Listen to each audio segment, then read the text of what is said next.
Hello, everyone, and welcome to the webinar. This is professional real estate investor David Campbell, and you are watching the Income Property Showcase. So we've got a lot of property to look at, and really happy that you're able to join us for today's event and really get a glimpse of what is out there in the market, what's possible in the market. And let's just kind of go over what today's event is about. So we're here to look at a lot of property very quickly. Doing that type of a thin slicing property evaluation gives you a lot of ideas about what you could do for yourself and what types of financial returns are potentially out there in the market. We're going to look at several markets today. Because we're looking at things so quickly, I really encourage you to take notes. So you're not going to learn everything there is to know about the properties that are being offered today. It's really just you to get a gut check to say, hey, is this something that I might be interested in? And if I am interested in it, then there's an opportunity for you to follow up and get more due diligence information about the specific property. So we're going to be soliciting feedback from you throughout this event through taking polls. And at the very end, there is an exit survey, and I really encourage you to take that exit survey. It's great feedback for us. It allows us to help you better, allows us to bring you better product in the future. And it's good for you to go through the exercise of deciding what it is that you really did like about certain properties, etc. Today's event, while educational in nature, is different than most of our other events because we are here to actually show property that can be purchased. All of the properties that you will see today can be purchased, and they are available today. So as you know, the shelf life on property can be very short. So when something is available and it's something that you like, I encourage you to find a way to take action on that as quickly as possible. I'm also want to give a big disclaimer that there's no guarantee of accuracy for this information. We've relied heavily upon third parties in the gathering and collection of this information. And we're going to show you several financial forecasts. And anything that's a forecast in real estate is going to be inaccurate, right? Guaranteed that your results will be different. What we're really trying to do is just give you a very quick picture of what could be possible for the property and to give you just an idea of how to compare two properties by making kind of equalizing factors. There are 4 ways to make money in real estate, at least 4 ways. One is cash throw off that's spendable on a monthly basis. The other is tax shelter from depreciation. The third is equity growth from loan amortization. And fourth is equity growth from the property selling at a higher price in the future. Sometimes that equity growth can be forced because you did something to improve the value. And sometimes that equity growth just happens. The market smiles upon you and the property goes up. Today's event is called the Income Property Showcase, and we're really just going to look at the income. So when you're looking at the rates of return that we're showing for today's event, we are only looking at one of those 4 components, which is income. If you do your own forecast with loan amortization, with depreciation, with property going up in value from various forces, your return should be higher. So we're just going, for simplicity, just going to be focusing on income. And it is my great pleasure to also introduce one of my key team members. And this is a gentleman that I have been friends with and have done business with for years and years. And that is my good friend, Jim Byron. Hey everybody, hey David, thanks very much for having me on this. I am going to be sitting with David as he goes through these properties and offering some unique and interesting insights of how you may want to view these and what you might want to think about as you're making the decisions to get involved with real estate and investment properties. I've been a real estate agent for 22 years here in Northern California, and also I've been an investor myself. I've owned rental properties and I've done some developments, so I have a lot of experience, a lot of insights that hopefully will help you guys as we go through this. So thanks very much, and let's get to it. It's a pleasure to be working with Jim. He is one of the smartest real estate people that I've had the pleasure to work with. Our first market today is Atlanta, Georgia. And Atlanta really got slammed in this last real estate market, and prices there fell through the floor. And that could be a good buy sign, or it could be a sign to run away. And that's really for you to decide. right? So the reason we're looking at Atlanta today is because of income, that the prices are really, really low, but the rents are very, very high. And there's a lot of economic factors about Atlanta that make it a strong economy. And when you have the basis for a strong economy, it gives you the basis for tenants to want to rent from you. It also gives you the basis for an economy to bounce back. So we're looking at Atlanta. Some of the top economic drivers in Atlanta, because of its location, very good logistics and transportation hub, a lot of media companies, there's a lot of government jobs in Atlanta, both federal and state type of government. And reason we focus on employment centers is because if your tenants have jobs, then they can pay the rent. And if they don't have jobs, they can't pay the rent. And so it's pretty simple. The way that we make money in real estate is people live or work in your property and pay you rent. And that rent is what you're very interested in. So a lot of brand name employers that I'm sure that you've heard of. And so we're going to be looking at a very specific property today. This exact property is for sale, but we do have more than one property like this. So this is a good illustration of what is possible in Atlanta. So if you happen to look at this house and you say, you know what, I just would prefer a green one rather than that color, it's not that it's this house or nothing, right? It's just that we're showing a concept. So I particularly like all of the properties that we put in the showcase. There is nothing in today's showcase that I would not personally want to own. But I also want you to be really clear that your personal investment philosophy will show you what's appropriate for you. There's no such thing as a good investment property or a bad investment property. There's only appropriate or inappropriate ownership. And so when you're looking at these properties today, one of the things that I want you to think about is this property appropriate for you and what your particular objectives are?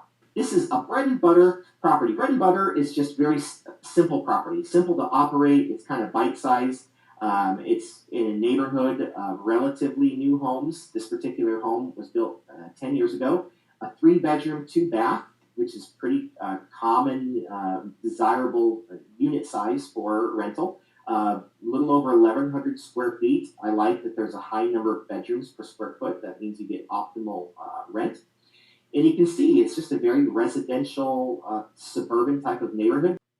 So the purchase price on this property is $70,000, gross rent of $850. And there's a great rule of thumb that if the rent exceeds 1% of the purchase price, you're probably set up for success on the cash flow basis. So we've got a vacancy number here that is more conservative than the market vacancy rate. Management of 10% of the net income received. The property taxes are actual. The insurance is a guesstimate. The maintenance is a guess of what might be required for this particular property.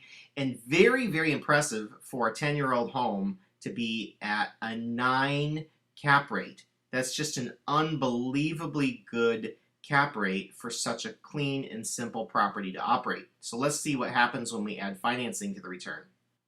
With the purchase price of $70,000, this property would qualify for Fannie Mae, Freddie Mac financing. It's in a good condition and is fully rehabbed and occupied. So it's a very classic property that would be easy to get financing for. With 20% down, it's $14,000 plus your closing costs of $5,000. You're into this property for $19,000. And with long-term 30-year fixed interest rate debt, you've got a monthly payment of $284, net operating income of $605. That's the income after all of your expenses. That leaves $320 a month left over after all the expenses and your mortgage is paid. And that results in a 20% per year cash throw-off. That cash throw-off is not the only way you're making money on this property. That's just the income that comes from the property, like a dividend. So if you had 20 grand in a bank paying you 20%, that is type of interest rate income is the way that we're calculating cash throw off. It's the amount of money that you get to keep. Are there other ways to make money owning this property? Absolutely. And so we're going to talk about some of the different ways you can make money. The spendable cash flow is the obvious one. Having that high leverage LTV is going to be great for you because when prices go up, you're making money on your money, but you're also making money on the bank's money. When interest rates go up to 7% again and your rate is 4.5%, it gives you a very competitive position in the marketplace as a landlord. Also, we did not calculate what your tax benefits are, but this property can be depreciated, and that depreciation will help make this property perform better for you. Also, as your loan is paid down, that income goes to your balance sheet. That's not calculated in here as well.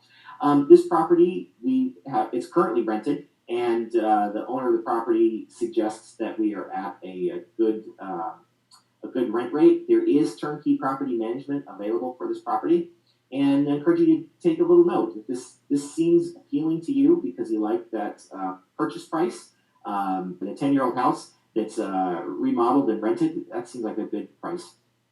We're going to jump to a new market, and this market is Kansas City, Missouri. And I used to think that Kansas City was actually in Kansas, but it isn't. Kansas City, there is a Kansas City, Kansas, but Kansas City, Missouri is what we're talking about, and it's right on the border and just down the highway from Omaha. And Omaha is a booming market. Unfortunately, we don't have anything in today's showcase from Omaha, but we plan on having Omaha in future showcase events. We just couldn't. We had so many great things to look at, we couldn't squeeze them all into our 90-minute presentation. So Kansas City, Missouri, I was very surprised that how big it was. There are millions of people who live in Kansas City. And I was surprised. I thought it was kind of one of those small flyover states. So what's interesting is we've got a comment from Forbes saying that Kansas City is the third most dangerous city in America. And then Money Magazine rated Overland Park, Kansas, which is a suburb of Kansas City, as the 7th best city to live in America. And I put those two quotes side by side because I would really like for you to realize that you can't just buy a market. Kansas City is too big of a place to say, well, I've got a home in Kansas City. It could be one of the best places in America, or it could be one of the worst places in America. And I really can't stress enough how important it is for you to do your due diligence. And we've done a great job bringing you income properties that meet a particular concept, meaning they look good on paper. But we have not physically been to most of the properties in today's presentation. So we've done all the due diligence that we can do, maybe not all. We've done a lot of due diligence on the property, on the market, and most importantly, we've done a lot of due diligence on the relationships in the market. We feel very confident that the people that will service you in each of these markets are A quality people. The thing that we encourage you to do due diligence on very extensively is the property. The property could be in the ghetto. It could be in a gray area. It's really, we can help you, assist you in that due diligence, but it's ultimately up to you to do that due diligence for each property that we look at. Over 2 million people live in Kansas City. This particular property is on the south side of town. And as you can see, Overland Park is on the far south side of the metro, and Overland Park is a beautiful area. They have, I think, the nicest and largest soccer complex in America. It's just enormous, and people come from all over the country to play soccer in Overland Park, and it's just a very beautiful suburban Pollyanna type of a neighborhood in Overland Park. This property is not in Overland Park, but it's near. So I was very surprised to learn how much federal employment is in Kansas City. And when you look at what's driving an economy and where the money comes from, Kansas City is able to import money from all over the U.S. to create jobs in their local market. And they're doing that through manufacturing, through agriculture, through corporate headquarters, and through federal government stimulus. So this is a bite-sized rental. Nice tree-lined street, very blue-collar, entry-level area. This property old. It's 100 years old today, and there are some good things about old properties in terms of quality of construction. Potentially, was stronger back then. There's a lot of bad things about old property, and it's not my place to really have an opinion for you on whether old properties are good or bad. I used to make some kind of a bold statement like never buy an old property. But then I met people that had 30, 40 old properties, and they're making tens of thousands of dollars in cash flow. And I go, well, that was pretty closed-minded of me to just rule out anything that was older, because in some towns, like Kansas City, Missouri, the income property is going to be older. 3-bedroom, 1 bath, about 1,200 square feet. Property is currently being rehabbed. So it's this property came to us through a rehabber. The property looks clean. Purchase price $39,000, and that is not the down payment. That is the entire purchase price. Gross rent $650, using a 7% vacancy rate, management of 10%. Those are the actual property taxes. That's a guess of what the insurance would be. That's a guess of what the maintenance would be. We did include a replacement reserve for this property because it's older, right? It's been rehabbed, but older properties cost more to maintain, and so we reflected that. But using that net operating income of basically $400 a month, and if we annualize that at $4,800 a year, we've got a cap rate of 12%. So we looked at that house in Georgia that was only 10 years old, and that was about an 8 cap. And here's a property that's 100 years old, and it's a 12 cap. So it's really, about the income. But there's also a lot of things to consider, right? The income is very important, but the resaleability is important. The maintenance costs are important. How accurate is, $80 a month in maintenance and replacement? It's a guess. Nobody really knows. So we encourage you to just kind of absorb the information and make a buy decision based on your personal experience. Hey everybody, this is Jim again. I'd like to jump in and kind of point something out I'd like you all to think about as you go through these properties. And this is some really, really good stuff. But in the past, the two big investment buzzwords were cash flow and equity. And obviously cash flow seems a lot safer now. People are kind of leaning towards that. And when you mention the word equity, they usually run and hide. And that's just kind of where we are. But there's another investment buzzword, if you will, kind of the new thing that's getting a lot of investors excited. And I want to bring it up here on this particular property because it'll kind of make sense. Obviously, this is a 100-year-old house. You're getting it for around $39,000. It's an amazing property. And but what I want you to think about is this. Regardless of where the real estate market is today, anywhere in the United States, anywhere you buy, anywhere these properties are, the replacement cost, okay, the cost to replace these homes is going to be a heck of a lot more than what you're buying them for. So this 100-year-old house you're getting for $39,000, if it burnt down tomorrow, the cost to replace that exact house is going to be a lot more than $39,000. And that's really the kind of the investment thinking I want you all to kind of keep in the back of your mind as you're going through these properties. For example, down the road sometime in the future, 5 years, 10 years, 20 years down the road, things are going to turn around. All right, population is still going up. Things are going to turn in the economy. It may get worse before it gets better, but you have a performing property here that's going to not burden you on a daily basis. And down the road, when the demand is gone and the supply is gone and the demand starts to come back, they're going to start building again. And the minute they start to build again, that's when these properties are going to start to go up in value, because no matter how bad the real estate market is now, construction costs are still going up, and they're going to continue to go up. That's just the way it is. So think about that as David goes through the properties. That's kind of an important investment philosophy you need to think about. And in terms of the market being down, has it hit the bottom yet? Are we too late? It's irrelevant because this is a performing property. So whether the market is on its way back up, you have something that's going to make $400 a month, and it's not going to burden you. And eventually, as things turn around and people start building again, the value will go up because the cost to replace that size house is going to be a lot more than you're paying now. Does that make sense? Thanks. Yeah, and even if the land were free, because land in a lot of these areas that we're looking at, the land is not very expensive, but just the sticks and bricks to build this house. I own a home building company, so I know what it costs to build a house, and it would easily, if the land were free, this house is 50% of replacement. It would easily cost 2 to 3 times the purchase price to replace this particular house. So one of the downsides of snackable size houses, the $39,000, is it oftentimes is below the minimum loan size for a Fannie Mae Freddie Mac lender.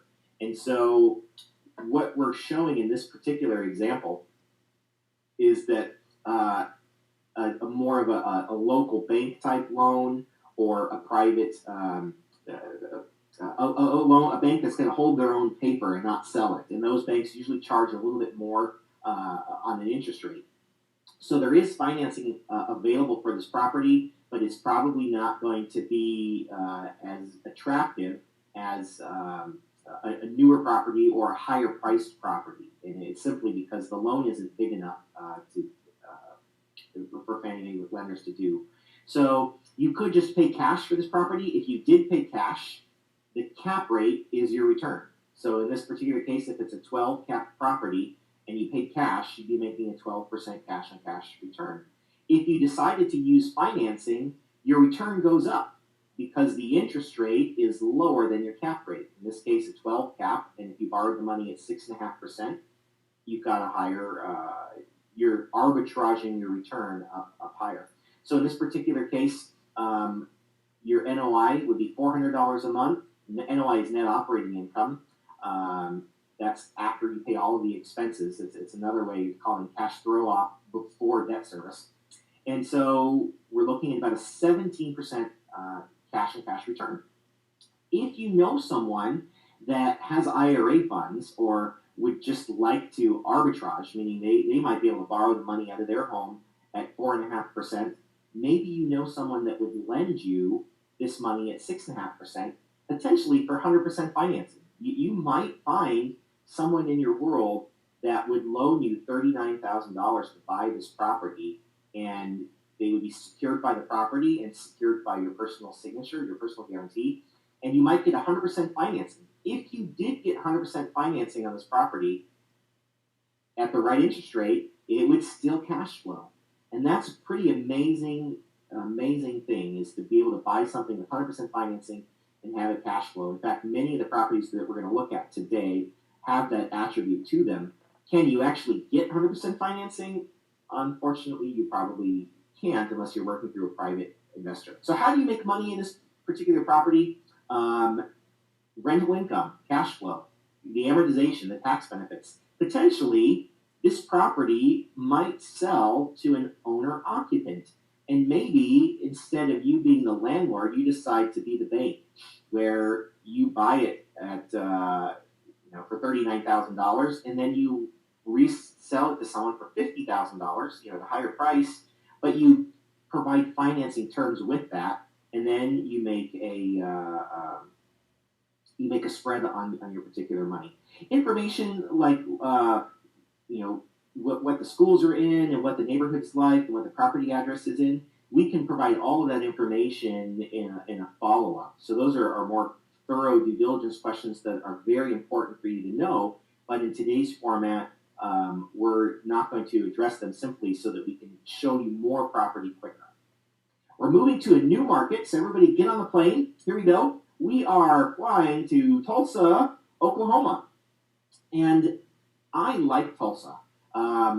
It's the second largest city in Oklahoma, and it's one of the largest cities in America. There's over 1 million people in Tulsa, and that blew my mind. I just kind of thought sleepy flyover state, but there's 1 million people in the Tulsa metro, and their economy has aerospace, natural gas and oil extraction, and oil gas companies. Shipping a cargo is a big deal, and believe it or not, there is a port, a navigable port with ocean access in Oklahoma.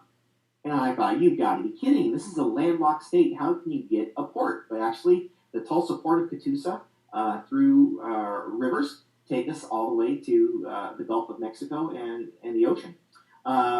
Someone asked, why not Oklahoma City? And the answer is, we just had to pick a market. And I like Oklahoma City, and I like Tulsa, and we've got some great property management relationships in Tulsa. I've also seen that in Tulsa, the cap rates are just a little bit better relative to the same type of product. Um, Great industries in Tulsa. Tulsa is a very stable market. They didn't have the ups and downs like a lot of other markets. A lot of employers that I'm sure you're going to recognize in this particular area. And we're looking at now at several properties in Tulsa. And the first property that we're going to look at is a snackable sized property. It's a bite sized property. This is in a suburb of Tulsa called Claremore. And this property is very close to Rogers State University, which is a state university in Oklahoma, and a major hospital. When you're looking at economic drivers, it's nice to say, well, the economic driver for this market is such and such. But when it comes down to it, where is my tenant going to live and work? Where is my tenant going to work? And in this particular case, the university, very close by, is a major employment center, and a hospital, also a major employment center. Those are just within a few blocks of this particular property. The property is currently leased. This is not the most flattering photo. We got a lot of these photos from Google Street View, and so you can see that A in the driveway. That's the Google Places dot. So this is a pretty clean property, single family home, built in 1950, 4-bedroom, 2-bath, almost 1,600 square feet. And this is kind of an interesting one where it is currently leased to one tenant as a 4-bedroom, 2-bath, but it could also be leased as a 3-bedroom, 1-bath plus a 1-bedroom, 1-bath. So it could be a duplex. For ease of management, this property was leased to a single family. I think if you leased it as a 3-1 plus a 1-1, that the rent would be higher. I do think you could get a premium rent for leasing to two different people. Your maintenance costs might be higher. Your turnover costs might be a little bit higher. Purchase price on this property is $55,000. Gross rent is $700. That's the actual rent for this property. We put it in a vacancy rate, 10% management. I use 10% management very frequently as my number, and the reason I do that is the managers often collect 8% of the monthly rent, and then they charge a tenant placement fee. And so assuming your tenant moves, you have to place a new tenant every 2 to 3 years, you're going to be winding up paying 10% management. This particular property I like because there is the opportunity for private financing. And so literally, if you were interested in purchasing this property, you could get a conventional Fannie Mae Freddie Mac loan, which is what I would do. I would encourage you because you could get the best interest rate. But let's say you're an international investor, you are not from America, and you're looking for opportunities to get into leveraged properties. This particular property, there is some private financing available. It's recourse financing, but you don't have to really qualify very hard to get it. And if you're interested in that kind of private financing opportunity, definitely let us know that you're interested in that. But if you do get conventional money, that's the best. 10 cap on this property. I like it. It's really clean looking property. This is what it looks like with financing with 20% down. Your total cash invested is $14,000. And that is what I call snackable, right? So maybe this is a great property for your self-directed IRA, and you could get that private financing through your self-directed IRA. This particular seller is also open to trade. So if you've got something that you would like to trade for this property, either entirely or for the down payment, this seller is open to trade. So maybe you've got a free and clear car or a motorhome or something like that that you'd like to trade for this house. This particular seller is open to trade. Maybe, and this is a concept, that you can be a buyer to sell a property. Maybe you have a property that you want to sell, and you say, look, I would take this house as the down payment on my property. That's another way that you could put a particular deal together. So if you were buying this for financing, and these numbers all hold, you're looking at a 20% cash on cash return just from cash flow. And that is an extraordinary number, 20% return. The only way that you get those high numbers is you're willing to look at property that isn't quite a property, right? This is not at the corner of Maine in Maine. It's in a suburb of Tulsa. It's not in Beverly Hills. And also, it's a little bit older, right? This is a 57-year-old property, and it's been rehabbed. It's in good shape. But the use of leverage is really what gets that interest rate, gets that cash and cash return so high. How do you make money at this? Super cash flow. You could just buy this, hold it, and make 20% returns. That's an awesome, awesome return. A property that produces that kind of cash flow would be a great partnership property. Maybe you have someone that could come in partnership and put up the cash. They give you the 14 grand, you get the mortgage, and you manage the property, and you somehow split that cash flow. There's plenty to go around. This property is selling way below replacement cost, way below. This is probably cost 2 to 3 times more like three to 4 times actually, to replace this particular property. And this property is in a nice area that would have the opportunity to sell to an owner-occupant when the market strengthens, right? So this is in a primarily owner-occupied neighborhood, and this would sell really well to an owner-occupant, especially as a duplex and a college nearby. I could see a family living here and renting out that 1-1 to a student at the nearby college. This is in a positively transitioning area in Tulsa, and it's a 12-unit building. It's you can see that L-shaped building in the picture with the blue dot. That is the property, built in 1959, 2 blocks from the University of Tulsa, and it's in a pretty clean shape. So amazingly, 12 units for $330,000. And I'm doing this webinar today sitting in California, and $330,000 is a nice townhome here. And in Tulsa, Oklahoma, you can get a 12-unit apartment complex. So we're looking at gross rent. This is information supplied by the seller. A vacancy rate on that, management expense. Management on this property is less than a single-family home because you've got an economy of scale of managing 12 units at the same time. High maintenance number and utility costs, right? So note that when you have a single-family home, usually the tenant pays the utilities. In a 12-unit apartment building, it's sometimes mixed, right? So sometimes the landlord pays some utilities and some the tenants pay.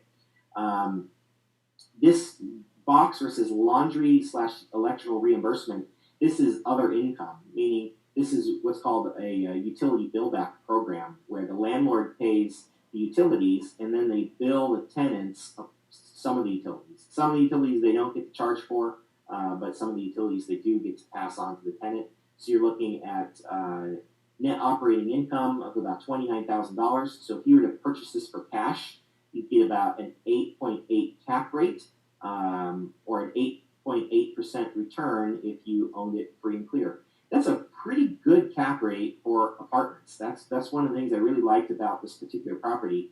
Very clean looking building, and it doesn't appear to have deferred maintenance on this particular asset.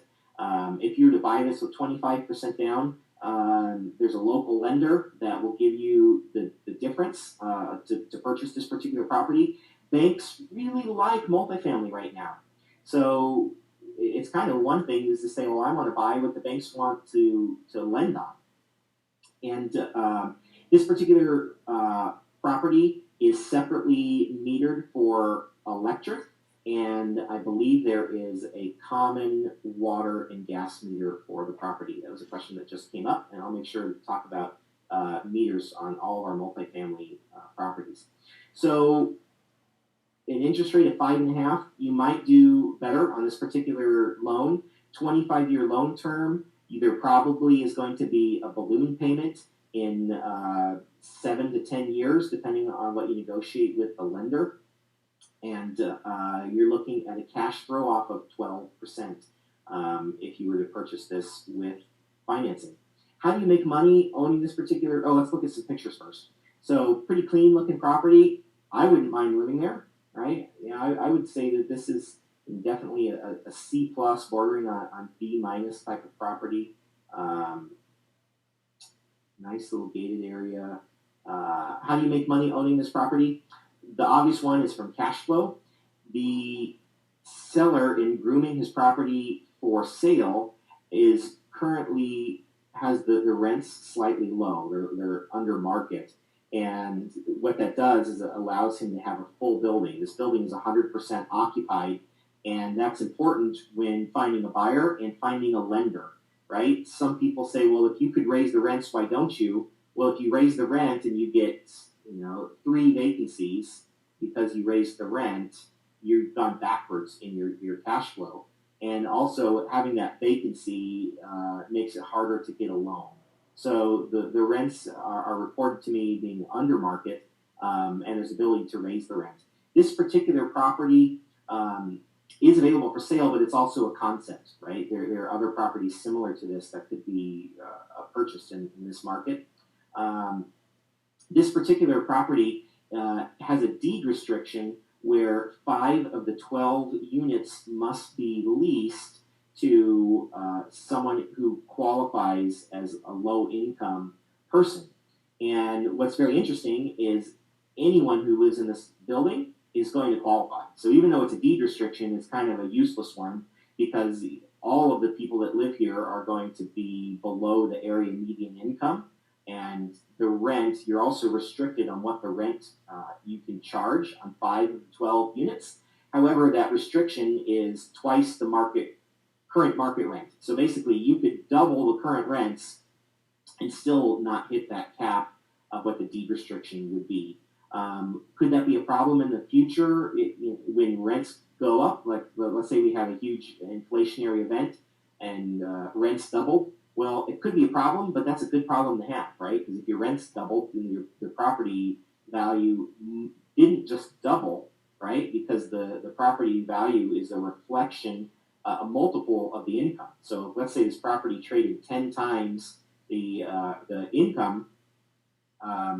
If the rent doubled, then your property would go up. What is 500%? I think so. Anyway, I don't think that's a substantial concern, but it's a disclosure to make for sure. This is another income property. This is in Midtown Tulsa, and it's a very short walk to Hillcrest Hospital, the downtown amenities like the Drover Stadium, the BOK Center, and I like this because it's an 8-unit property, but it's 2 fourplexes. It's a double fourplex, and so you can, unlike that 12-unit building that we looked at, only commercial financing is available on that 12-unit building. But on this particular property, you can get 2 fourplex loans. So you can go to Fannie Mae, Freddie Mac, and get a 30-year fixed, fully amortized loan, and get 2 of those loans, 2 closings, and you get the 2 fourplexes or the benefit of an 8plex. Very clean looking street. There is other similar income property on this particular street. There's also some some houses on this particular street. It's a nice unit mix: 2 bedroom, 1 bath, and 1 bedroom, 1 bath. 5,500 square feet in total on about a third of an acre. Built in 1955, $38 a square foot puts it at your replacement cost on this is easily $100 a foot. So you're buying it way below replacement cost. There are separate electric meters, and there is a common meter for water and gas. This particular property has a nice common courtyard, and in this picture you can see the placement, the site plan of the building, and you can see some parking behind, and it shows Hillcrest Hospital. It said garages, but I'm doubting that now looking at this picture. I don't recall seeing garages, even though I saw it in the listing. I didn't see it in the property. So take that with a grain of salt in the due diligence. And let's look at the numbers. So purchase price, $200,000 for all 8 units. So it's $100,000 per fourplex. So we're making the assumption that you are buying both. If you wanted to buy them separately, it's possible, but the price is higher, right? So if you want to buy all 8, this is the price. If you want to buy just 4, it's a slightly higher price, and that's just an incentive that the seller gave to sell both properties. Because once you sell one, the other property, it's just a little because they're run together. This property is probably more attractive as an 8-plex rather than selling a 4-plex separately, because you have some common areas that you would have to figure out what to do with it. This could be a great deal to do with a family member or a partner. We say, hey, you buy one, I'll buy the other, and then you can manage them collectively. We're looking at, even though I use 8% vacancy rate, the market rate vacancy rate is lower than that. I just used a higher number to be a little more conservative. You see the taxes are accurate, the insurance, maintenance, and this particular program does have a utility bill back program where the tenants are billed back the utility costs. And there is, in that maintenance number, there's also some utility costs as well, like garbage and things like that. We're looking at almost a 10 cap on this particular property. And if you were to get Fannie Mae financing, 25% down at 4.5% is about the prevailing rate, and you'd be making almost 20% cash on cash return owning this property. One of the things I like about this particular property, they have window air conditioning units, and those are in hot states like Tulsa and Texas. Replacing air conditioning units is a pretty common, or servicing air conditioning units is a common expense. And when you have central air, that's a nice amenity, but it's a little bit more expensive to maintain. This particular property is serviced with window AC, and the property is 100% occupied. So how do you make money owning this particular property? Monthly cash flow, cash throw off, and you're looking at amazing interest rates that you could buy this property for a very, very long term. This slide is inaccurate. It shows depreciation over 27.5 years. This would be a commercial property, and so consult your tax advisor, but you have a 39-year depreciation schedule on this particular property. The tenants are paying off your mortgage, and there's efficiency of management while you own it, but there's also a dual exit strategy. Maybe someday you have a bunch of equity in one property and you want to sell one but not both. They're separate parcels, so you could do that. Or maybe you're buying it and you want to leave it to your 2 kids. Instead of leaving it to them as tenants in common, you could leave one property to one child and one property to the other child. On that particular note, I really like the idea of leaving income property to your kids, because if you give them a big chunk of cash, they're very likely to go blow it and spend it or misinvest it. But if you leave them an income property, then what they have is an income stream that they can live on. I like this particular property because at a 10 cap, there's room for this property to go up in value because of cap rate compression. Now, I'm going to take a moment just to really explain what that is. So if the cap rate goes down, that means the price goes up. So if the income stays the same and the cap rate expectation goes down, then the price goes up. So at some point in the future, the economy is booming, investors are more bullish, and they say, you know what, I'd be willing to pay a 9 cap or an 8 cap to own that property. They basically bid up the price to purchase that income stream. When I'm looking at a 10 cap, there's room for that cap rate to go down, right? 5 or 6 years ago, when you were looking at multifamily properties like this selling at a 6 or a 7 cap, and it just didn't make sense. There was no upside in that property, but we all bought them anyway because real estate always goes up. It's the concept that is not true. But in this particular case, because the cap rate is so low, I do think there's some wiggle room. this property. I also think that property would probably appraise for a little bit better than what it's being sold at. And because of the power of the showcase, we were actually able to get that property below the list price. So if you looked at MLS at any of the properties that we're showing today, they are on our showcase at or below the MLS price, because we pre-negotiated either price or terms with all of the owners or brokers in these properties. This is a double duplex. So what you're seeing is one duplex, but there's actually two properties side by side that look just like it. Beautiful pride of ownership duplex. I would call this a very clean B property in a B neighborhood in Tulsa. This is listed by my friend Howard. Some of you might have met Howard on one of our Dallas field trips. Two duplexes side by side, fully leased, 3-bedroom, 2-bath each.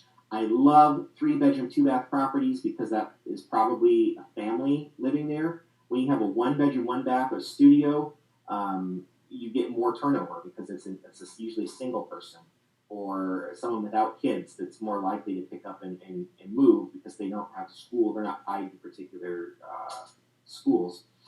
This property is separately metered for all utilities, I believe.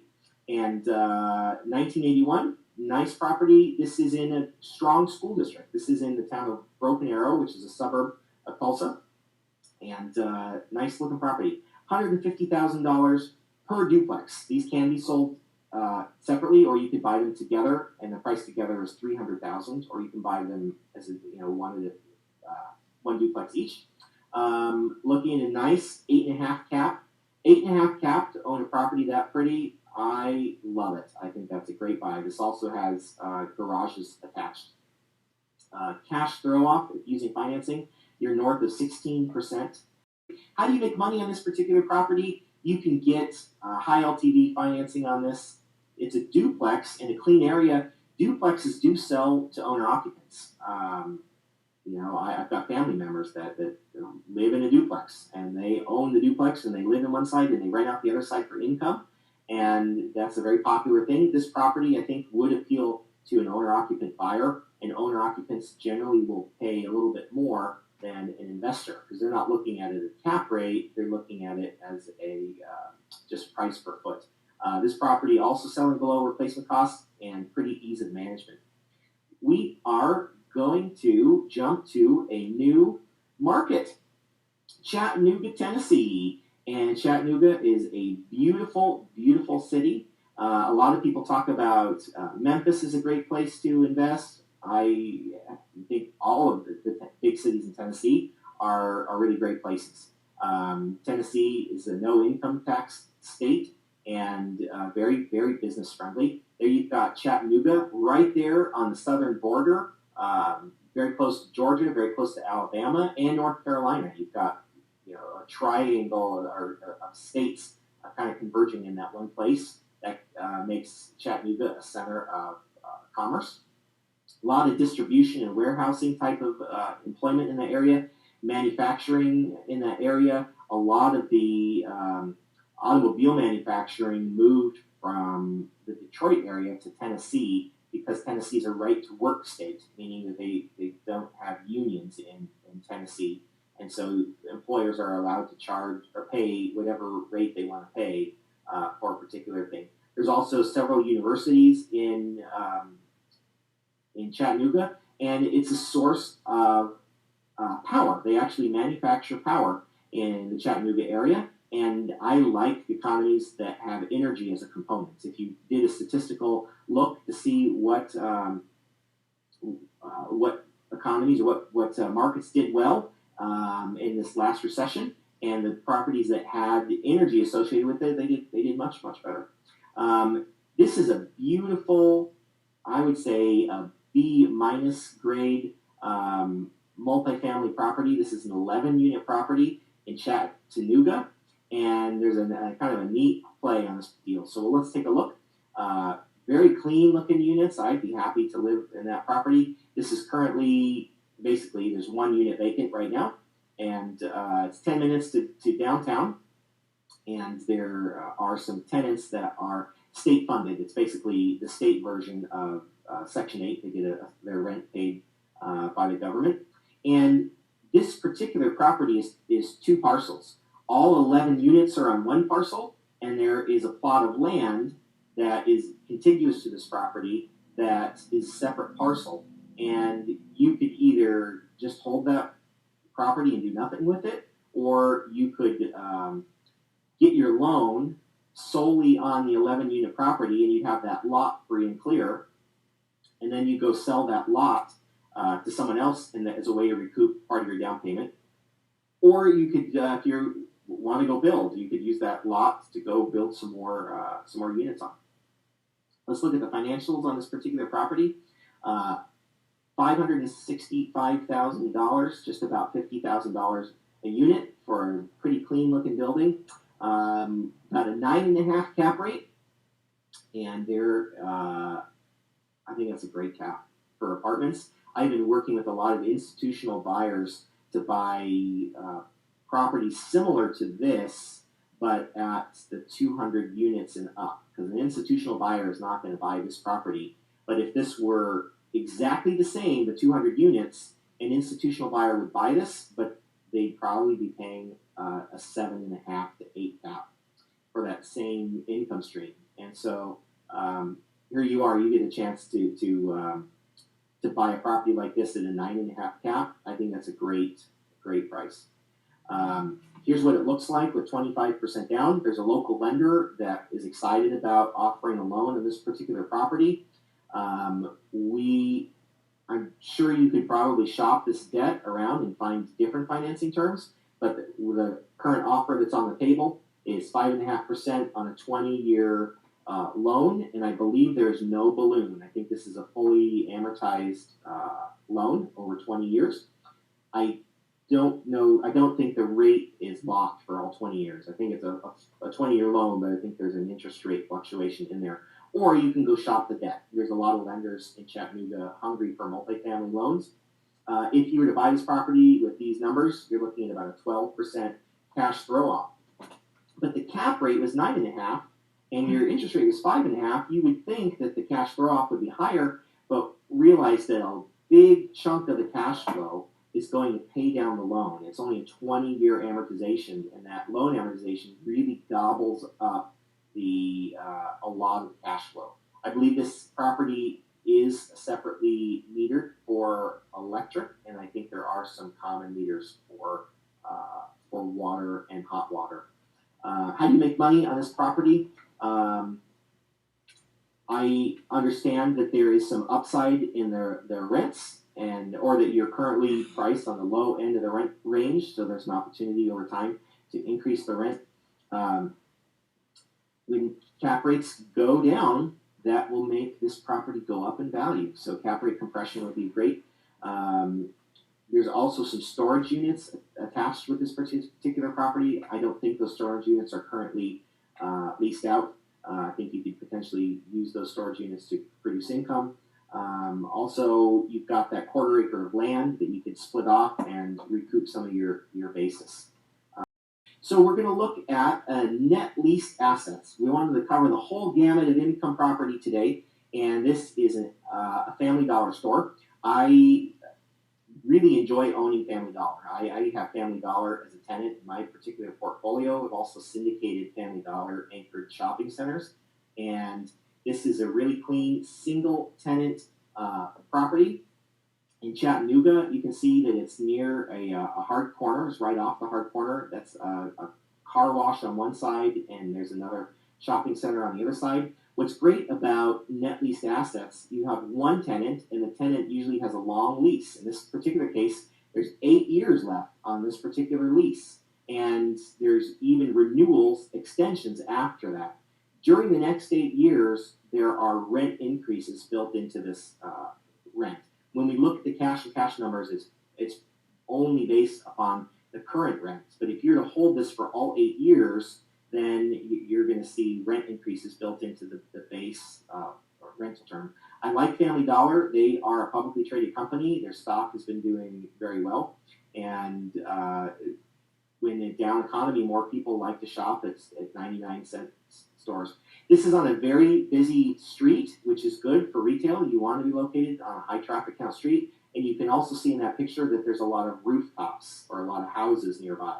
What retail locations need and want are people and traffic. And this property has both. Here's kind of some pictures of what the property looks like. On the bottom picture, you see Family Dollar on the left, and you see another strip mall on the right. Very easy in and out for this particular property, good egress. And you can see that it's just off the corner. Pretty nice looking neighborhood. So here is an interesting slide. You can see the Family Dollar stock, right? If you were looking at this chart, you would think, is it a good time or bad time to buy Family Dollar stock? Who knows? I don't know. I don't know if it's a good time to buy Family Dollar stock or not. I know that the company is going to do well. I can tell you, I think this company is doing great. I think they're profitable. I think they've got a lot of good things going for it. I think this company is going to pay their rent. I don't know what's going to happen to their stock. Maybe their stock has been bid up from $20 to $60 because the company is doing so well. But maybe it's overinflated. Maybe their real stock value is $40. So what's interesting is if you're a stock investor, you can pick a tenant or pick a company and say, I think this company is going to do well, and you'd still lose money, right? If you pick a tenant that's going to do well and you become their landlord, then you basically said, I think that this company will be around, and I think this tenant will be profitable, and as long as this tenant exists, my building will be full. So in this particular case, this is a double net leased asset. So the gross rent is what Family Dollar pays to you. What's great about Family Dollar, they will actually do direct deposit through ACH into your bank account on the first of every month. How easy is that? It doesn't get any simpler. They also handle 100% of the, I said 100%, and that's not true. They handle the vast majority of the management of the property. So they clean the parking lots themselves. They will do all of the maintenance on the property except for roof and structure in this particular case. So this property is not very old, and the roof is in good shape. Verify that in your due diligence. And so I've got $1,000 a year for maintenance. In reality, it should be zero, but because the tenant does not pay for roof and structure, you do have to have something in there for maintenance. But they pay for everything else. They pay the taxes, they pay the insurance, they pay everything. This is a single tenant property, so we put nothing in there for vacancy. This is a little bit better than an 8 cap. That's typical. I would say that Family Dollars right now are trading between about a 7 and a 9 cap rate. This property is priced at an 8 cap because it's in a great location and because the 8 years left on the lease. When you see the higher cap properties, it's because their lease is almost up. In this particular case, 8 years left is a great run. Another huge asset, another great reason to buy this Family Dollar versus any other Family Dollar property that's available is the bank. There is a bank in Chattanooga that loves this property, and they have given us this quote: 85% loan to value financing. So you could buy a commercial property with 15% down, and that's almost unheard of. Usually you got to do 25 to 35% down on a commercial property. Because the tenant is so strong, because the age of the property is relatively new, because you've got 8 years left on the lease, the bank is willing to write this loan at 85% loan to value. It's a 25-year amortization due in 8 years. So when your tenant lease is up, your loan is due at the same time. So that's a potential risk. But you're making pretty simple money. So if you don't like being a landlord and you want pretty simple, passive, hands-off, hassle-free type of checks, this is a good one, right? 8% cash throw-off because of the amortization rate being 25 years. There's a big chunk of money going for loan repayment, so your actual cash-on-cash return is actually in the teens. So this is a pretty clean deal. How do you make money on this? Just cap rate compression, right? These same assets used to be selling at a lower cap rate or a higher price relative to the income. So if cap rate compression returns, your price will go up. Also, when the rent goes up, the property value goes up because the value of this property is a reflection of the income. So there's a built-in rent increase, and you already know that when that rent increase happens as part of the base term, that that you know that property should be worth more in the future. You can't guarantee that it's going to be worth more because if cap rates go up, that's a possibility, right? So your rent might go up, but cap rates might go up, and then your price went down. There's no guarantees in real estate, but it's pretty much, if you think of a better way to invest, let me know, because I sure haven't found any. This financing through this particular lender is recourse, and there are non-recourse loans available to buy properties like this, but you're probably about 50 to 60% LTV and a higher interest rate, probably 7 to 9% on the interest rate to get non-recourse situations. There is, Mike asked a great question, just how likely is it that the lease would be renewed? And you never know. I mean, I could make speculations that it's highly likely to be renewed, but no one really knows. The things that you can make an educated guess about is you can do some digging to find out what that particular store does for sales, what their sales numbers are. And there's an industry standard for ratio between rent and sales. And if that ratio is favorable, then it's very likely that your tenant isn't going to go anywhere. Because if that store is profitable, then there's no reason for them to leave. Sometimes they leave anyway. All right. So the big thing is to say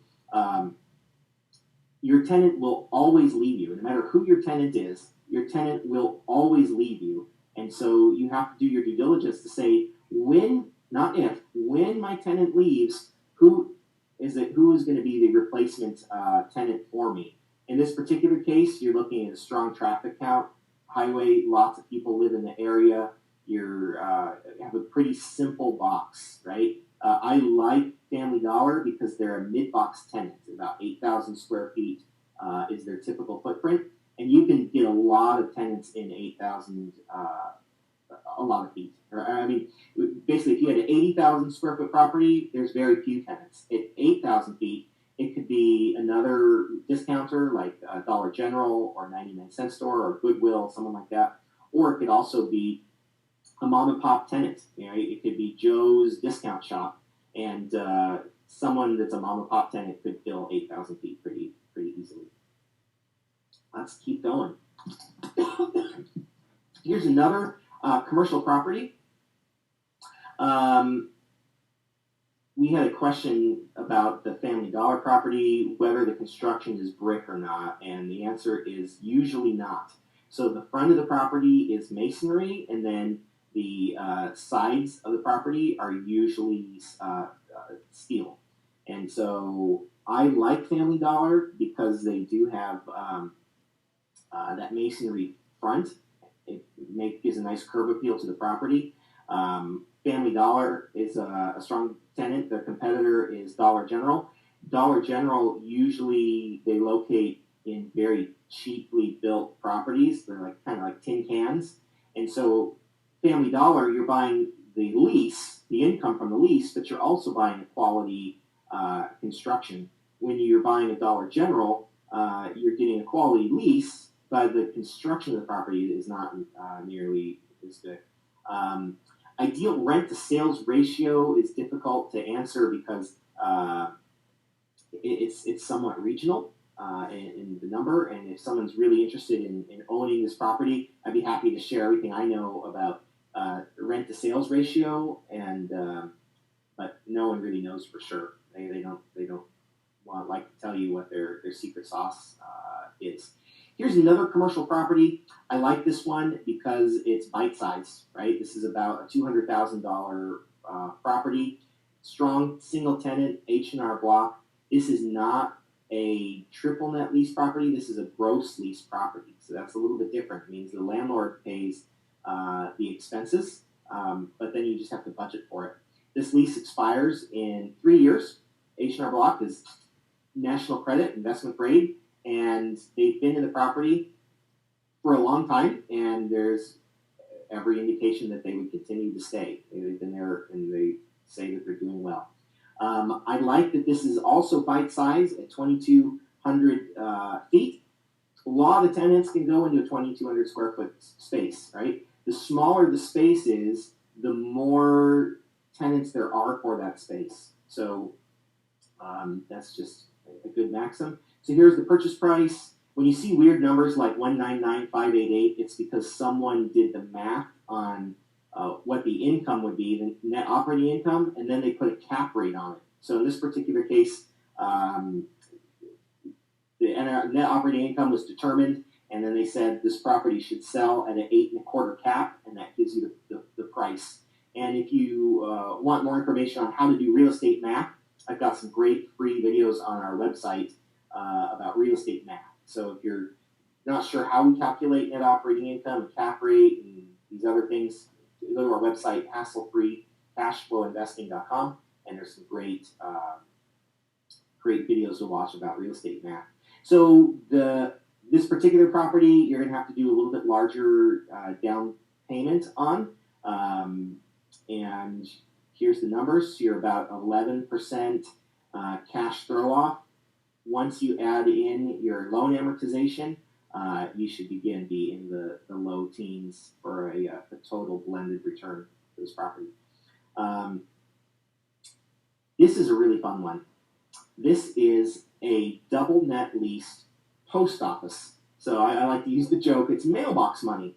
And the reason I really like post offices is my personal investment philosophy. It says the post office will always be around. And that's my personal philosophy, right? I could be wrong, but I don't see that there's a technology that will replace the need for mail, right? Obviously, there's FedEx and there's UPS, which are competitors, but it's in as long as there's been the United States of America, there's been a post office. The post office was created in the Continental Congress by Benjamin Franklin. It's been around forever, right? So this is a particular post office. It's located in Columbus, North Carolina, which is a small town, but it's the county seat, right? So there's a lot of county government in this particular area. It was a build to suit for the post office. The post office says, we want to be here and have a post office here, and somebody built them a property specifically to put a post office there. I like that this property is fungible, meaning it can be easy. It's not a special use, right? If you've seen really old Taco Bells, you know that's a Taco Bell, right? Because it was built for Taco Bell, and they kind of look funny when you put anything but a Taco Bell inside of them. This is just a really beautiful brick building that's about 4,200 square feet, and there's a lot of uses that you could do with that if the post office ever did leave, right? It could be a doctor's office potentially. It could be just generic office. It could be a retail store. It could be potentially government services, etc.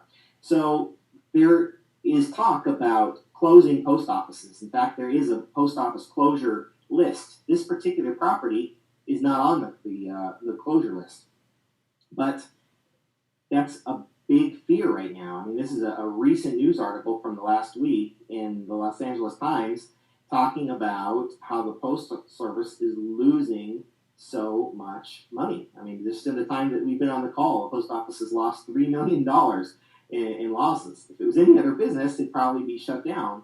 But the post office is designed to provide, and not designed to, but legally obligated to serve all Americans regardless of geography. So if you're in a very rural market, the charter of the Postal Service requires that they provide service to you, even though you're in a rural market. If you're UPS or FedEx, you say, "Oh, forget it. There's only a couple hundred people there. I'm not going to open a UPS store in a town of 200 people." But the Postal Service will serve that market, and that's where they get their losses, is by providing service to areas where it's not economically feasible. Also, their charter is to provide very low-cost, affordable service, and so they're not raising the price of postage to pay for what it really costs to run a post office. So here's what it looks like, and the thing that surprises me is the cap rate, right? A 9.5 cap for a tenant is strong as the post office. I mean, we looked at H&R Block, and we looked at the post office, And very candidly, is my personal philosophy, I'd rather have the post office as a tenant. I think the post office is more likely to pay their rent than H&R Block, even though H&R Block is a huge, huge publicly traded company. The reason the cap rate is so high is fear, because investors are reading that, oh, they're closing post offices. The person who buys a post office is looking for mailbox money. They don't want to worry about what happens if the post office closes. So this particular property could be an interesting one for someone who thinks the post office will be around and they're willing to buy it at a very good cap rate. And if all that fear and worry around the post office gets dispelled, maybe the Congress decides to subsidize the post office more, or something happens where the post office goes into the black, my personal opinion is that cap rate should go down, right? So if you're willing to capitalize on someone else's fear, then this could be a great buy. With financing, there is financing available for this property. And if you just bought it and held it, you'd be making 15% cash and cash return. And the post office takes care of everything except for the roof. And the roof was only about a year or two old, and it has a 20-year warranty on that particular roof. So that maintenance number is really just, for 20 years from now when you have to put a new roof on the property, that's what that number comes from, or new roof repairs, I should say. Insurance, the landlord pays insurance, but that's factored into this number. So pretty great return for such a simple tenant. And how do you make, so there's where it's located, in a somewhat rural part of North Carolina. It's located in downtown. One of the things I really like about this is, even though the market is fairly small, there aren't a whole lot of people that live in this particular market. The people that do live in that area all come conduct their commerce here. You've got the fire station there, you've got the county Board of Education right there, all of the county services, the county sheriff, etc., the tax collector. If there were a post office that were going to close, it's probably not the post office right next to all of the county services. That's my opinion, that's my speculation. Nobody knows for sure, but if that building did close, I think it's reasonable that someone would want to live, or have their business right next to City Hall. So if this is something that's interesting to you, please let me know. Louisville, Kentucky. Louisville is the 17th largest city in the nation. Very surprised at that. And a lot of great economic drivers in their particular market. And some employers that they've got manufacturing in Louisville, and this is a beautiful looking property. And I call it enormous cash flow. I was in disbelief. I looked at this particular property and I was trying to find out why the cap rate was so good. Why was the income so good? And it's just one of those kind of needle in the haystack properties. I like it. If we don't sell it on the showcase, I'm probably going to buy this particular property and syndicate it. So this is not a solicitation for capital to participate in a syndication to own this, because this is a good property for you to own and maybe for you to syndicate, because the cash flow is that good. Beautiful. I would call this a very nice B+ office building.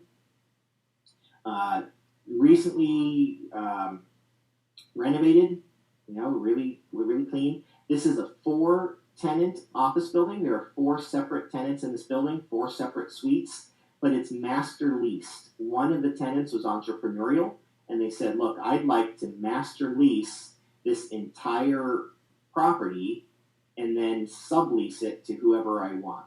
And so that's a pretty cool thing. And the tenants are local credit, which is one of the reasons that the cap rate is so high, but they're high quality, right? They're very affluent people that own the businesses, and there's an attorney office in here. There's some commercial real estate brokerage in this particular building.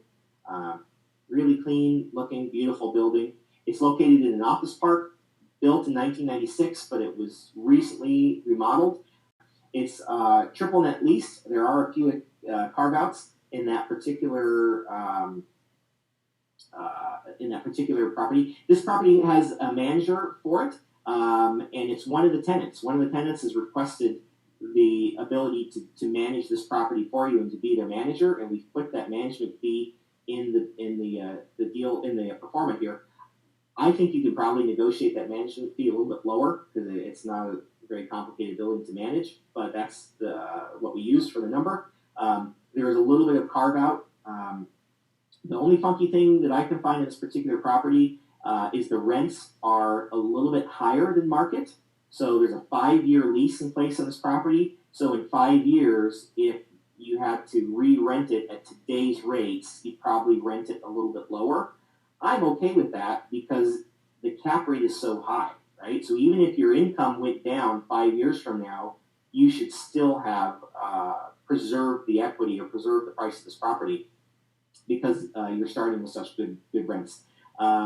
Beautiful property. There is a local lender that wants to make an aggressive loan on this property with 20% down, 25-year amortization. Not sure if it's fixed or if there's a balloon. Those are negotiable points with the lender. 33% cash throw off. I'm just drooling. If you can see me, I'm salivating at that cash throw off because just unbelievable cash flow, right? And that it does not include the loan amortization, which is enhances the return as well. That return would go down if you had a higher interest rate and a higher down payment, which I think is very likely. When you actually go to negotiate with the lender and you want to get more attractive things like, long-term fixed interest rate, interest rate's probably going to go up and your down payment's probably going to go up, but still you're looking at some spectacular cash flow on such a clean property.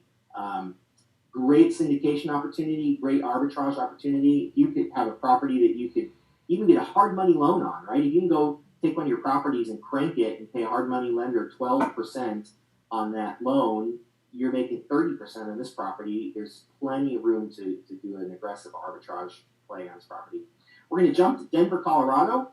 A lot of great things happening in Denver. A lot of great businesses in Denver. A lot of great reasons to be there. The first property we're going to look at is in a suburb of Denver, and we've got a few more properties to go. Thank you for hanging in there. We've got 4 properties to go. We can get through them in about another 15 minutes. So thanks for hanging in there, and we're almost done. This particular property is 35 minutes from Denver, and I'm putting it out there because it's a unique deal, right? This isn't necessarily hassle-free, but I think there's some big upside in this particular property for a very innovative investor, right? This property is a 6-plex, and it's currently rented out as to long-term tenants. The tenants are on leases, right? Very beautiful property. It's 2-bedroom. Of the 6 units, one is a 2-bedroom. There's 2 1-bedroom units, and then there are 3 studios. And I think this property would be exceptional as a vacation rental, right? And so here's the numbers on it. So these are the long-term numbers. So if you were just to keep the existing tenants in place, you'd have an 8-cap property that was really beautiful. Maybe, if you wanted to vacation in Denver, you could just leave one of the studio units vacant, right? Or just do one of the units as vacation rental, and then you've got a little hideaway for your family. So you're producing income with some personal use benefits. You can see it's a really clean, nice looking property. I'd like to live there. You're going to have to get commercial financing on this property because it's a 6-unit property that produces about 8% cash throw off. As you can see, it's in a wooded area, and it's directly across the street from a inn. In fact, you can see there's the Brook Forest Inn, which is a high-scale resort, and then here's the driveway for the property on the right. So beautiful-looking place, and here's the Brook Forest Inn, what it looks like. Pretty nice place, nice amenity for your residents. Here's another. This is a couple miles away, but this is a group of cabins that are rented by the night, and so you could just buy this and do long-term rental, or you could just convert this to vacation rental. I pulled rental comps from those 2 places, So the purchase price on the sixplex is $310, but if you were to do vacation rental, you're going to have to furnish it. I just guessed at $100,000 to furnish it. That's, depending on what level you want to furnish it, you could spend $200,000, or you could probably get it done for $50,000, right? Just depends on how lavish you want to make the furnishings.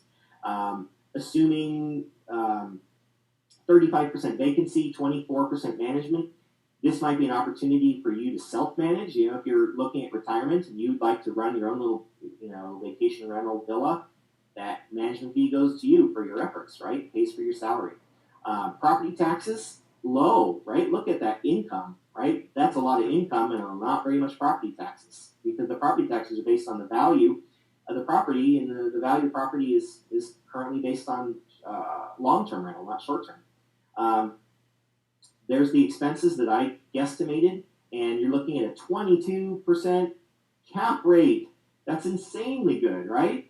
And even if you did a 25% down plus paid for all of the furnishings in cash, so your leverage is not really good. You're really about 50% leverage on this deal. You're still getting a 38% cash-on-cash return from a 50% leveraged property. And it's because you're going to change the use. You might decide to change the use now. You might decide to change the use later. This could be an interesting deal to syndicate, where maybe you say that there's a lifestyle component to this deal. Maybe you can show that your business plan and show that the income is going to be there. This is not hassle-free. Someone's going to have to manage this kind of a property, and it's probably going to be you, the owner, not necessarily managing the actual tenants and toilets, but managing the business of doing this. Here's another property in Denver. This is more bread and butter. This is what's called a non-conforming triplex. So it's zoned for 2 units, but there's 3 units there. Built in 1962, remodeled in 2009.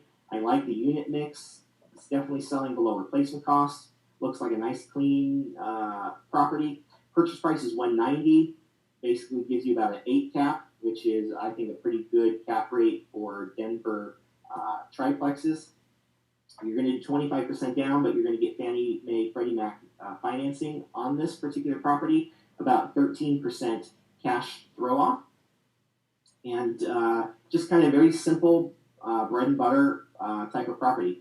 We're going to jump to Dallas, Texas, one of my favorite markets. A lot of great things going on in Dallas. I've got a bunch of information about why Dallas is one of my favorite markets to invest in. You can find that information on our website, including some great videos. Dallas-Fort Worth is the 4th largest metro in the nation. We're going to look at 2 different properties here in Dallas. One is houses, and one is some multifamily in McKinney. So McKinney is ranked the 5th best place to live in the nation.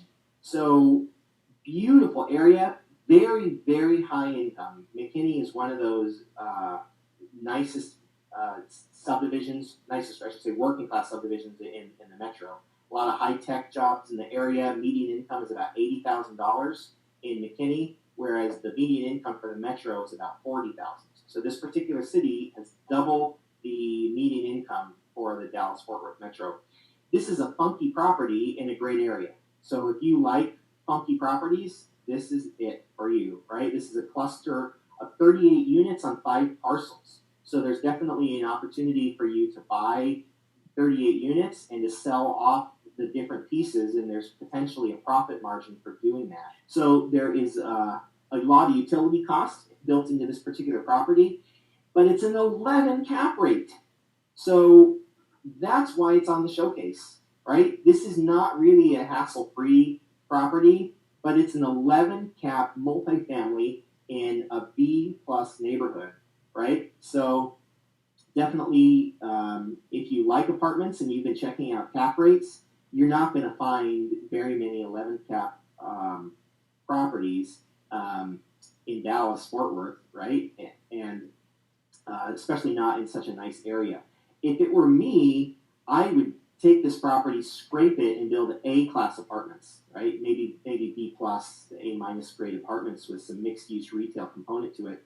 But you're buying, you'd be paying too much. You can't buy this property for $1.2 million, scrape it, and then be profitable building up apartments on it. But this could be a great long-term land bank, right? If you want to just buy this, hold this for income for 20, 30 years where the property is paid for itself.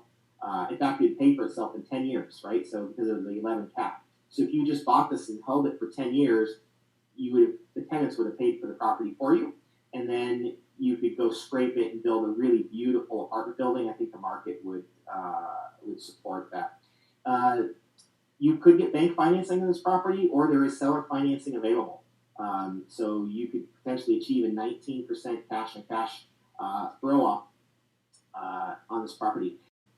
This next property is single family home in Dallas, and these are homes built by my development company. We build houses in Dallas and Fort Worth, Texas. This particular subdivision is called Paraíso Escondido. There's people on the call today that currently own houses in this neighborhood. A lot of jobs nearby, especially in manufacturing. This is a blue-collar area. The reason people live here is the school district is exceptional, and there are a lot of jobs, right? It is kind of like a C plus blue-collar neighborhood, but the great thing is in the 3.5 years I've been working in this particular submarket, we've had extraordinary occupancy. It's almost without exception, things rent in this neighborhood in less than 30 days, and the occupancy rate is really, really high, and the rents are high. Beautiful property, if I don't mind saying so myself. Very, very clean-looking property. We designed this property specifically with tenants in mind. We've got vinyl flooring in the common areas that looks like wood, and carpeting in the bedrooms, very low maintenance finishes. We do a 10-year builder warranty. Nice clean house. We have a couple different floor plans to choose from. The cap rate isn't the reason you're going to buy this property. You're buying it because it's brand new. There's an opportunity for owner-occupied demand in the future, and we have some extraordinary financing terms available. So if your philosophy is new properties and high leverage, we can do it for you. So here's showing the property with 20% down. You're looking at about a 7% cash on cash throw off. Very simple property to manage. We have turnkey property management in place. I think that our numbers are a little bit conservative. Your property might do a little bit better than this in terms of performance. But we have a 5% down option. And we don't have the time on today's presentation to really explain how that works. But if you are interested in owning property with only 5% down, you could net be into this property, brand new house for $11,000, getting a 10% cash on cash return. Dallas is the #1 hottest rental market in the country, in my personal opinion. Their population of Dallas, Fort Worth is growing by one person every 62 seconds. So just think, are they adding one house every 3 minutes? And the answer is no. What that means is there's a housing shortage looming. And when that housing shortage occurs, prices are going to have to go up, rents are going to have to go up. We're already seeing annual rent growth of 3 to 5% per year rent growth. We're also seeing occupancy growing by about 1% a year. Right now, the occupancy rate of the metro is about 95%. So 5% vacancy is extremely, extremely tight. So great opportunity to get into a property with low money down. So those are all the properties we're going to show today. Woo, that was fast. And thank you for hanging in there. So here's the follow-up process. When we're done with this call, there's a survey, and I really, really, really want you to take that survey. So the moment that you think the webinar is done, there's going to be a survey pop up on your screen, and it should load automatically. For some reason, it doesn't load automatically. You've got a technology glitch or a pop-up blocker or something like that, then just let me know, and I'll find a way to get you that survey. We really want your feedback on what you liked. If you like this event, let us know that you'd like us to do events like this in the future. It took a ton of time to produce this event. To compress all this information into 90 minutes was a lot of time and a lot of effort, and I really encourage you to give us your feedback. If you are interested in a specific property, we'll have someone give you the information on that property and help you through the purchase process. We're really here to bring you access to inventory and to make the acquisition process turnkey and help you through the financing and the property management, etc. And I've got Jim Filan here, who's got some good wrap-up thoughts for us. Okay. Hey, thanks, David. That was a great job, and those are some great properties. Hey, real quick, folks, thanks a lot for your time. I just want to kind of put a few things out there. One of the things that kind of holds investors back are the fear or the unknowns in real estate. Where to purchase, when to buy and sell, what to do when, how to secure the best loans, who and how to rent, maintenance costs, eviction processes, the management, and all that. And one of the things that hassle-free cash flow investing does is it really mitigates a lot of those fears. We do a lot of the due diligence for you, and we provide that information to you so you can do the due diligence. But the purpose of this also is to take action. Real estate's on sale right now. Hassle-free cash flow investing has done a lot of due diligence for you and handing these properties to you, to all the attendees here, exclusively on a first-come, first-served basis. These are great properties with great caps, great income potential. So it's time for you to really dig into your fears and figure out what's holding you back. If one of the fears is whether or not the market's hit bottom and it's on the way back up, it's irrelevant, because these are cash flowing properties that are below replacement costs. So if the market does pick up or is picking up, you did great, got in now. And if it drops back down a little bit more, then your investment's not a burden, and you can buy more because it's cash flowing each month. Okay, so this decision is just math. I know everybody on this call understands math, and the mathematics of owning real estate at this point in their history is pretty rock solid.